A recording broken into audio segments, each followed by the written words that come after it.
தனியா தண்ணி அடிக்கிறதே தனி சுகம்தான்ப்பா. வீட்டுக்குள்ளேயே உட்காந்து தண்ணி அடிக்க ஆரம்பிச்சிட்டீங்களா? அங்க பாரு, நீ பாட்டுக்கு ஏதாவது பேசாத, ரீல்ஸ் எடுத்துக்கிட்டு இருக்கேன். ஆமா, குடியை கெடுக்கும்னு ஒரு கான்செப்ட். சரி, இப்போ நான் என்ன பண்ணணும்?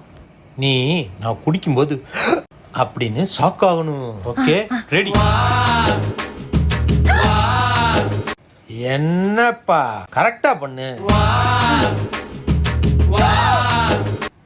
ஐய போ.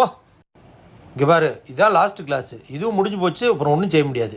ஒழுங்கா நடிக்கணும், சரியா? கண்ணதாசங்காரக்கூடி பேரை சொல்லி ஊத்தி கூடி. Very good, very good, very good. சூப்பரா நடிச்சேன். ஆமா, கேமராவை ஆன் பண்ணியா இல்லையா? இன்னொரு பாட்டில் வாங்கிட்டு வரேன், மறுபடியும் எடுப்போம். டெய்லி ரீல்ஸ் எடுக்கிறேன்னு சொன்னா குடிக்க கூட விட்டுருவா போலயே.